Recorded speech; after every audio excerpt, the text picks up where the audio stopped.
একদিকে সরকারি দপ্তরে অনির্দিষ্টকালে বন্ধের ডাক দিয়ে সরাসরি রাজ্যের সঙ্গে সংঘাতের রাস্তায় মোর্চা, অন্যদিকে পাহাড় পরিস্থিতি নিয়ে কেন্দ্রের হস্তক্ষেপ চেয়ে রাজনাথ সিংয়ের দ্বারস্থ তাদের জোটসঙ্গী বিজেপি। এই পরিস্থিতিতে পাহাড়ের বর্তমান পরিস্থিতি নিয়ে ফের তৃণমূল সরকারকে তীব্র আক্রমণ করল তারা। এই যে সরকারি বৈঠক ওখানে হলো, মন্ত্রিসভার বৈঠক, এই সময় ওখানে যাওয়ার কোনো দরকার ছিল না। হয়তো ওনাদের গরম লেগেছে, ঠান্ডার জন্য গেছিলেন, মাথা ঠান্ডা করতে, মাথা তো গরম করে এলেন। পুরো পরিবেশটা খারাপ করেছেন মুখ্যমন্ত্রী। উনি প্রথম বললেন যে সমস্ত ট্যুরিস্ট যাওয়ার পরে আমি এখান থেকে যাব, বাইরে না করে যাব না, আর কালকে পরশুদিন সন্ধ্যাবেলা চুপচাপ পালিয়ে এলেন ওখান থেকে। তৃণমূল অবশ্য দিলীপ ঘোষের এই বক্তব্যকে গুরুত্ব দিতে চায়নি, পাল্টা বিজেপির বিরুদ্ধে উস্কানি দেওয়ার অভিযোগ এনেছে রাজ্যের শাসক দল। তাদের পাহাড়ে না আছে জনভিত্তি, গোর্খা জনমুক্তি মোর্চার সমর্থন নিয়ে একটা পার্লামেন্ট সিট লাস্ট দুটো ইলেকশনে জিতেছেন। বিজেপি উস্কানি দিচ্ছে বিমল গুরুংদের।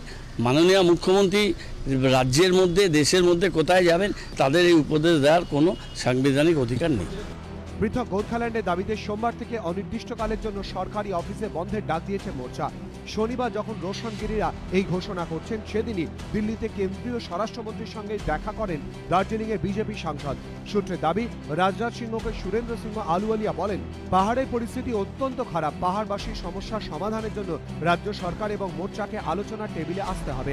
অবিলম্বে এ ব্যাপারে হস্তক্ষেপ করুক স্বরাষ্ট্রমন্ত্রক। দার্জিলিং ইস্যুতে জোটসঙ্গী মোর্চার পাশেও দাঁড়িয়েছে বিজেপি। বুধবারই কলকাতায় দিলীপ ঘোষের সঙ্গে বৈঠক করেন মোর্চার প্রতিনিধিরা।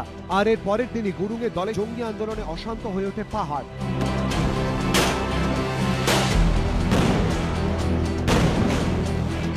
বৃহস্পতিবারে ঘটনার প্রেক্ষিতে রাজ্য সরকারের বিরুদ্ধে অভিযোগের আঙুল তোলেন মোর্চার সমর্থনে পাহাড় থেকে জিতে আসা বিজেপি সাংসদ। 15ই এপ্রিল 2014 এই মোটর স্ট্যান্ডে দাঁড়িয়ে বিমল গুরুং বলেছিল এখানে বন্ধ হবে না, তারপর কোনো বন্ধ হয় নাই। আপনাকে প্রিক করে ওখানে জাগানো হচ্ছে যে কি না, তুমি কেন বন্ধ করছো না, বন্ধ করো। তাৎপর্যপূর্ণভাবে রবিবার বিমল গুরুংয়ের গলাতেও এই সুরই শোনা গিয়েছে। फोर्स कर रहा है गोरखालैंड आंदोलन पे जाना। ना, हाँ, गोरखालैंड के लिए वो जबरदस्ती वही कर रहा है, मिलेगा बोल रहा है ना, तो मैं अब जाना पड़ेगा। মোর্চা এখন যে পৃথক গোর্খাল্যান্ডের দাবিকে সামনে রেখে সুর চড়াচ্ছে, আগেই তার পক্ষে সওয়াল করেছেন বিজেপি সাংসদ সুরেন্দ্র সিংহ আলুওয়ালিয়া। রাজর্ষি দত্তগুপ্ত, সনজ ঝা, হিন্দোল দে, এবিপি আনন্দ।